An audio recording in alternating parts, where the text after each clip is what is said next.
सब एक साथ बुलंद आवाज में कहेंगे हालेलुया। हालेलुया। एक दूसरे का हाथ पकड़ें और एक दूसरे को कहें जागते रहो। जागना बहुत जरूरी है, जागते रहो। कहें आमीन। ये जागना परमेश्वर की बात को समझने के लिए सही समय पर सही बात अगर आपको समझ में आ गई, परमेश्वर की बात अगर आपको समझ में आ गई, और जो बच्चे परमेश्वर की बात को समझते हैं, जैसे माता पिता की बात को जब बच्चे समझते हैं तो माता पिता को बड़ा अच्छा लगता है, उनको भाता है, उनको आनंद आता है। ऐसे ही परमेश्वर को भी बड़ा अच्छा लगता है अगर उसके बच्चे उसकी बात को सुनते हैं, समझते हैं। हालेलुया। हालेलुया।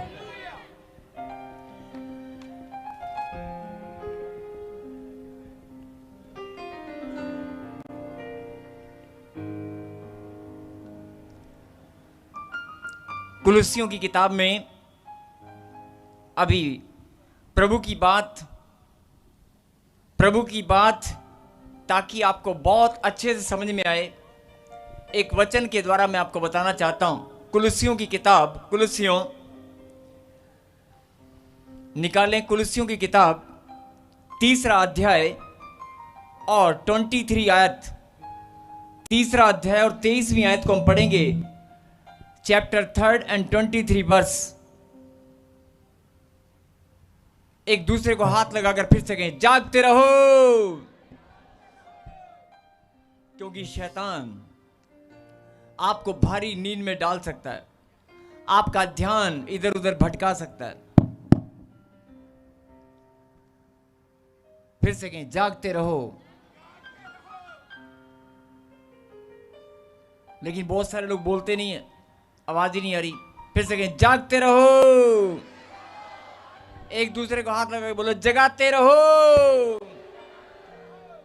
अंत समय नजदीक है।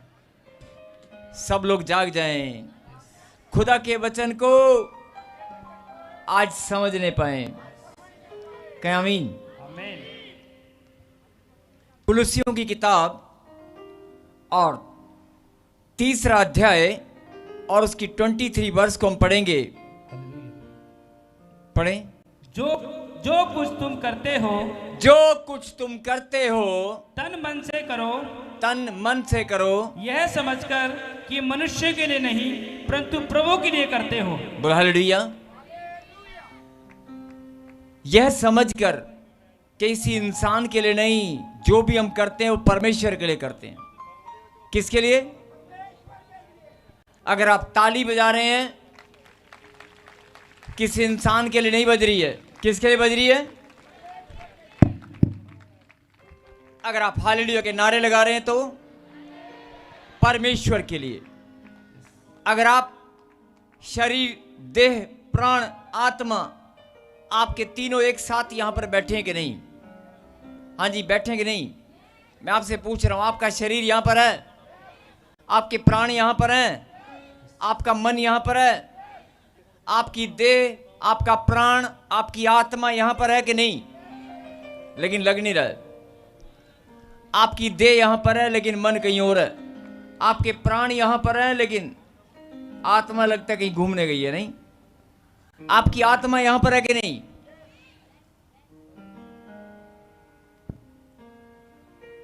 मैंने कहा आपकी आत्मा यहां पर है। तो अभी आपने वचन को पढ़ा कि जो कुछ करना है परमेश्वर के लिए करना है। जो कुछ करना है परमेश्वर के लिए। जो कुछ तुम करते हो तन मन से करो, और यह समझकर कि किसी इंसान के लिए नहीं, मनुष्य के लिए नहीं, परमेश्वर के लिए। बोल हालेलुया। हालेलुया। और जब आप परमेश्वर के लिए कुछ भी बोलते हैं, कुछ भी करते हैं, कोई इंसान आपका हिसाब किताब करे या ना करे, लेकिन परमेश्वर खरा न्याय करते हैं। और हम सब जानते हैं, वचन में लिखा कि मसीह में किया गया परिश्रम व्यर्थ नहीं है। मसीह में किया गया परिश्रम व्यर्थ नहीं है। उसका प्रतिफल आपको मिलकर ही रहेगा। बोलो आमीन। और अगर एक पसीने की बूंद भी आप यहां पर बहाएंगे, एक कुर्सी या दरी या पानी का गिलास या लंगर की सेवा, अगर आप किसी को रास्ता भी बताएंगे, अगर किसी को आप हौसला भी देंगे, किसी की दुख की बात को आप सुनकर उसके बोझ को आप हल्का करेंगे, अगर कोई बहन रो रही है, अगर आप उससे पूछ लेते हैं कि तू रोती क्यों है, अगर आप पूछते हैं कि तू रो क्यों रही है, यह भी एक सेवा है, यह भी कुछ बोना है। मैंने कहा कि मसीह में किया गया परिश्रम व्यर्थ नहीं है। बोलो आमीन। और अगर व्यर्थ नहीं है तो उसका प्रतिफल आपको मिलकर रहेगा। बोलो आमीन। और आप अगर जानते हैं कि मसीह में किया गया परिश्रम व्यर्थ नहीं है और उसका प्रतिफल मेरा खुदा खरा न्याय करने वाला परमेश्वर है, इंसान देना भूल सकते हैं। अगर आप मां से रोटी मांग रहे हैं, मां रोटी देना भूल सकती है। अगर अपने पापा से आप बोल रहे हैं कि मुझे यह चीज अभी के अभी चाहिए, वो हो सकता है मना कर दे।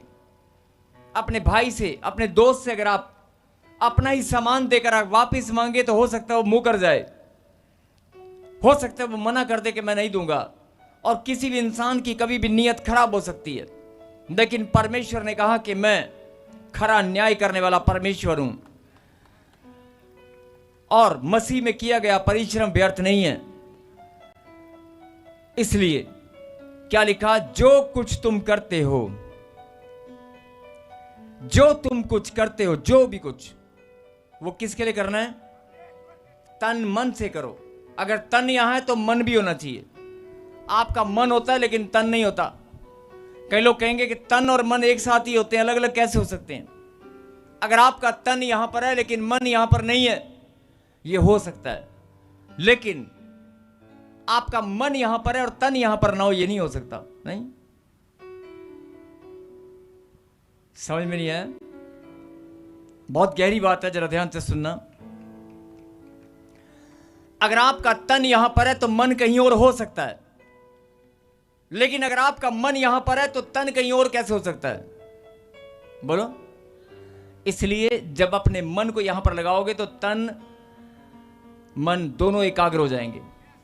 अगर खाली तन को यहां लगाओगे तो मन भटक सकता है। अगर मन को काबू कर लोगे तो सब कुछ यहां पर हो जाएगा। बोल हालेलुया। हालेलुया। और परमेश्वर केवल आपके मन को जांचते हैं, परखते हैं, और वो मन से ही आपको पहचान कर कि इसका मन कैसा है, इसका हृदय कैसा है, इसी बात से परमेश्वर इंसान को परख लेते हैं। और जो आशीषें, जो चंगाई, जो भी आपकी भक्ति है, आराधना है, जो आपका मसीह में किया गया परिश्रम है, अगर आपका मन परमेश्वर की ओर समर्पित है तो मैं आपको विश्वास दिलाता हूं कि आज आप खाली हाथ नहीं जाएंगे। भले ही आपने कोई पाप किया होगा, आपने गलतियां की होंगी, आपने आराधना ठीक से नहीं की होगी, आपने बोया ठीक से नहीं होगा, आपने विश्वास में अपनी कमी घटी को दिखाया होगा, आप बार बार विश्वास में गिरे होंगे। लेकिन आज अगर आपने फिर से अपने मन को फिरा लिया, अगर आज आपने फिर से अपने मन को फिरा लिया, और फिराने का मतलब है परमेश्वर की ओर मोड़कर समर्पित कर दिया कि प्रभु मेरा मन आज तेरे चरणों में समर्पित है। केवल इतनी सी बात परमेश्वर इंसान से चाहते हैं, केवल इतनी सी बात। अगर तेरा मन खुदा की ओर समर्पित है तो एक वचन आपको याद होगा, मन फिरा। क्या लिखा? सब ऊंची बात से बोलेंगे, मन फिरा, स्वर्ग का राज्य निकट है। आमीन। मतलब जो लोग स्वर्ग राज की भूख और प्यासे हैं, परमेश्वर ने कहा तेरा घर, तेरा जीवन स्वर्ग जैसा बना दूंगा। तेरे ही बाजू में, तेरे ही पास स्वर्ग जैसा राज्य है, जिस पर तू अधिकार जताएगा, जिसके अंदर तू वास करेगा। मतलब तो तेरा जीवन है वो स्वर्ग जैसा बनेगा। बोलो आमीन। इसलिए क्या लिखा, जो कुछ तुम करते हो तन मन से करो। मतलब तन और मन दोनों एकाग्र होकर करना चाहिए। अगर भक्ति कर रहे हैं, आराधना कर रहे हैं, ताली बजा रहे हैं, हालेलुया के नारे लगा रहे हैं, अगर अपना प्रेम उसे दिखा रहे हैं,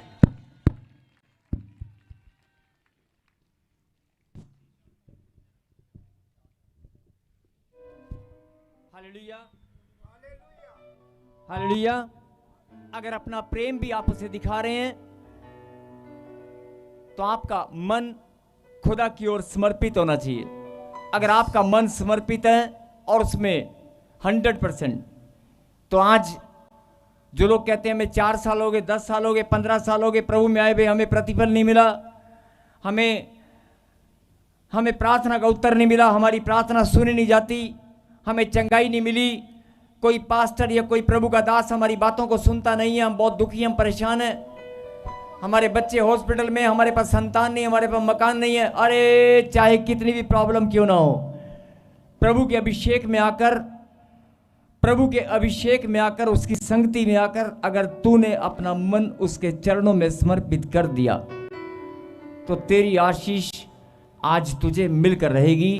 आमीन। ये खुदा का न्याय है। आमीन।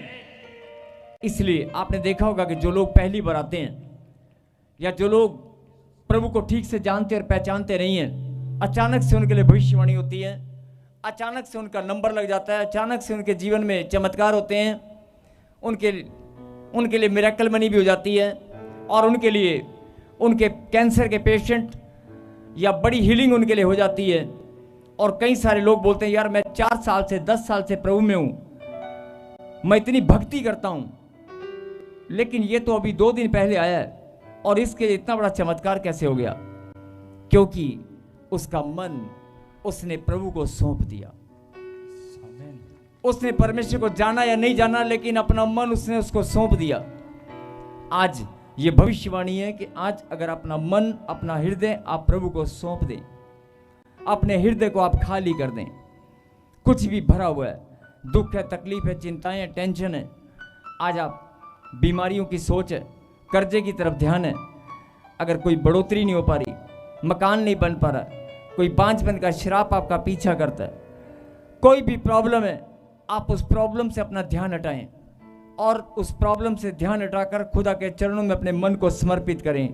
अपनी आंखों को बंद करें, अपनी आंखों को बंद करें, खुदा से बात करें और कहें,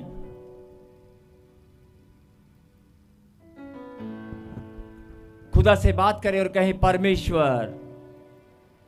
जवान बच्चे जिनका ध्यान इधर उधर भटक रहा है,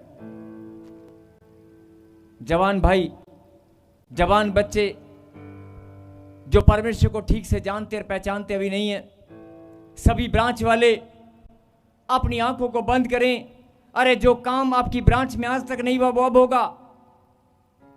यह अभिषेक है यीशु मसीह का, यह सामर्थ्य है परमेश्वर की जो आपको आज छू कर रहेगी। यह सामर्थ्य है परमेश्वर की जो आपको आज छुएगी।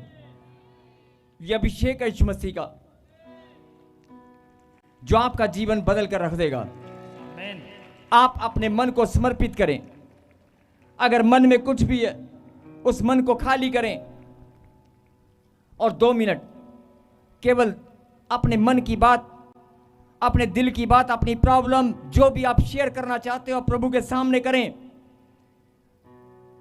अपने घर की, परिवार की, बच्चों की बातें, जो भी दुख और तकलीफ है, रोज रोज, हर रोज रोने से अच्छा है, हर रोज चिंता करने से अच्छा है प्रभु के पास जब आते हैं।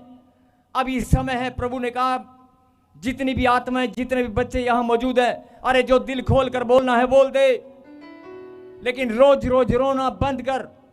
रोज रोज दिन में 10 बार, 5 बार, 20 बार रोना, गिड़गिड़ाना बंद कर। जो तेरी प्रार्थना है, जो तेरा रोना है, एक बार जो रोना है वो रो ले, लेकिन आज के बाद कभी मत रोना, क्योंकि मैं तेरा जीवन बदलने वाला हूं। आमीन। अपनी मन की बात, अपने दुख भरी बात, अपनी प्रॉब्लम, अपनी समस्या, अपने बच्चों की कहानी, जो भी आप बोलना चाहते हैं, अगर कोई जेल में है, कोई हॉस्पिटल में है, कोई प्रॉब्लम में है, कोई समस्या में, कोई कहीं भी है, कोर्ट में है, किसी का न्याय नहीं हुआ, किसी को किसी ने ठग लिया, किसी के पैसे बर्बाद हो चुके हैं, अरे तेरे जीवन की जो भी कहानी है, अपनी कहानी को, तेरे बच्चों के जीवन को नाश करने के लिए शैतान ने जो योजना बनाई है, जो नुकसान तू उठा चुकी है, उसे याद कर और अपना विश्वास, अपना मन खुदा के सामने रख। आज परमेश्वर के अभिषेक में हम सब इकट्ठा हैं और वो आसमान का खुदा, वो स्वर्ग और पृथ्वी का मालिक, आकाश के झरोके खोलकर आपको ब्लेसिंग देगा। आज आसमान के झरोके खुलेंगे और आपकी ब्लेसिंग, आपकी चंगाई, आपकी खुशियां स्वर्ग से उतर कर आएंगी अभी के अभी। आमीन। कल या परसों नहीं, आज अभी इसी वक्त आएंगी। आमीन। और मैं ऐसे नहीं बोल रहा हूं, मुझे पवित्र आत्मा ने कहा कि जब तू मेरी वेदी पर जाएगा, बहुत सारे लोग टूटे हुए, बहुत सारे लोग परेशान हैं, निराशा में हैं।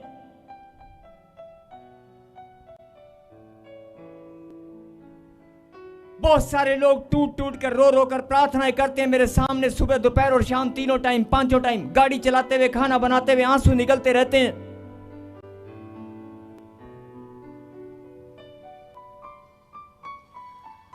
मैं जानता हूं उनका रोना, मैं जानता हूं उनका तड़पना, मैं जानता हूं उनका बिलखना, लेकिन जैसे एक मां अपने बच्चों को रोता हुआ नहीं देख सकती, अरे मैं तुझे बताना चाहता हूं, मैं तेरा बाप हूं, मैं तेरा पिता हूं, मेरा भी रिश्ता तेरे साथ है। मैं तुझे रोज रोज रोते हुए, तड़पते हुए, बिलखते हुए नहीं देख सकता। मैं तुझे दर्द में, पीड़ाओं में, अपमानित होते हुए मैं नहीं देख सकता। मैं तुझे बताना चाहता हूं, मेरा भी रिश्ता तेरे साथ है। अरे तू भूल गई होगी, तू भूल गया होगा अपने रिश्ते को, अपने प्रेम को। मैंने 2025 साल पहले अपना लहू बहाया, सूली पर जान दी है, अपनी कुर्बानी मैंने तेरे और तेरे घराने के लिए, तेरी पीढ़ियों के लिए, तेरे परिवार की खुशी और आनंद के लिए मैंने 2025 साल पहले कुर्बानी दी है। उस कुर्बानी को तू धन्यवाद कर। अरे धन्यवाद कर ना कर, लेकिन याद कर। अरे याद कर, मैंने तेरे लिए लहू बहाया है, मैंने तेरे लिए कोड़े खाए हैं, सूली पर जान दी है, मौत को पांव तले कुचल दिया है, और जीवन को मैंने जीत कर दिखा दिया है। लेकिन तू रोना बंद कर। 4 साल, 3 साल, 3 महीने से लगातार तुम रोते आए हो। अरे रोना बंद करो, चिंताओं को लेकर रोना बंद करें। रो रो कर बहुत देख लिया। आज मेरा खुदा बोलता है, सुन ले मेरी बेटी, सुन ले मेरे बेटे, आज तू अपने मन को मेरे चरणों में समर्पित कर, अपने हृदय को फिर से नया कर और विश्वास कर। विश्वास कर, जो तेरे जीवन में आज तक कभी नहीं हुआ वो अब होकर रहेगा। अरे पत्थर भी चिल्ला उठेंगे। आमीन। अरे मैं मुर्दों में जान डालने वाला परमेश्वर हूं। आमीन। जिसने तुझे बोला तेरा काम नहीं हुआ, जिसने मुझे बोला तेरा काम नहीं होगा, तेरे रिश्ते सुधरेंगे नहीं, जिसने तुझे बोला है कि तेरे रिश्ते सुधरेंगे नहीं, तेरा काम बनेगा नहीं, अरे वो लोग हैरान हो जाएंगे और तुम्हारे पास आकर कहेंगे, मुझे भी पता बता दे, मुझे भी उस खुदा का नाम बता दे, मुझे भी उस खुदा का पता बता दे। वो कौन सी चर्च में मिलता है, वो कहां पर, किस स्थान पर मिलता है, और तुम सीना फुलाकर बोलोगे, ताजपुर चर्च में, प्रॉफेट बजिंदर सिंह मिनिस्ट्री में मेरा खुदा अपना सिंहासन लगाए बैठा है। आमीन। उसके दूत, उसकी सेना उसकी महिमा करने के लिए वहां पर दिन रात निरंतर प्रार्थना में लगी रहती हैं। तुम सीना फुलाकर बोल कर आओगे, और जब वो विश्वास करेंगे, वो आत्माएं भी बचेंगी, और पृथ्वी के एक छोर से दूसरे छोर तक, पृथ्वी के एक छोर से दूसरे छोर तक जो लोग विश्वास नहीं करते, वो लोग विश्वास करेंगे और यहां इस पवित्र मंदिर में आने लगेंगे।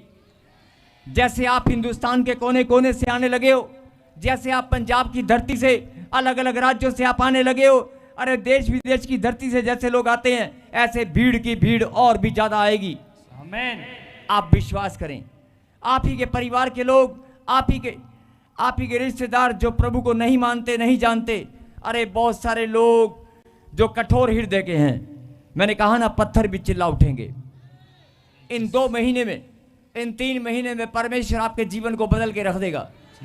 अपने मन को, मैंने कहा ना, मैं ऐसे नहीं बोल रहा हूं, मुझे पवित्र आत्मा ने कहा कि जब तू मेरी वेदी पर जाएगा और प्रचार करेगा, तो प्रचार करने से पहले एक बात तू मेरे बच्चों को बता देना, अरे रोना बंद कर, रोना बंद कर। बहुत रो लिया, अगर करना है तो आनंद के साथ मेरी महिमा कर, अगर करना है तो विश्वास कर, तेरा जीवन बदलने वाला है। अगर करना है तो विश्वास कर, तेरे घर में खुशी और आनंद की भरपूरी आने वाली है। आमीन। अगर करना है तो विश्वास कर, तू चंगा होने वाला है। अगर करना है तो विश्वास कर, तेरे घर में छोटे छोटे बच्चे किलकारियां मारकर तुझे, अरे बच्चों को तू गोद में खिलाने वाली है।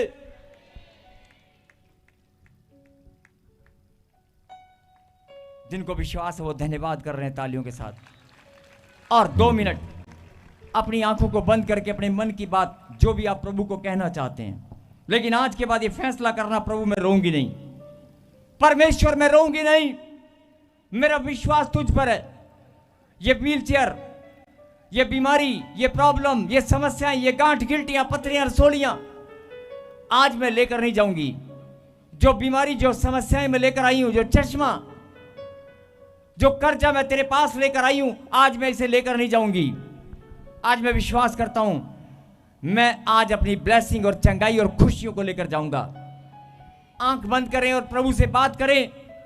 जवान बच्चे, आप प्रभु से बात करें, वो आपकी बात को, आपकी आवाज को सुनना चाहता है। शांत होकर बात करें। 2 मिनट कोई बातचीत नहीं करेगा, प्लीज सभी ब्रांच वाले बात करें। और जब खुदा के अभिषेक में और एक संगति में एक मन होकर लोग बात करते हैं, एक संगति में एक मन होकर लोग परमेश्वर के चरणों में जब अपने दिल की बात को रखते हैं, मैंने कहा ना, आसमान के झरोके आज खुलेंगे। प्लीज कोई बातचीत ना करे।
हालेलुया।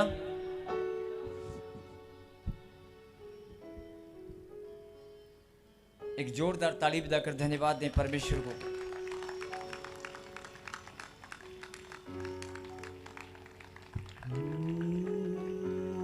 तो दिया जाएगा।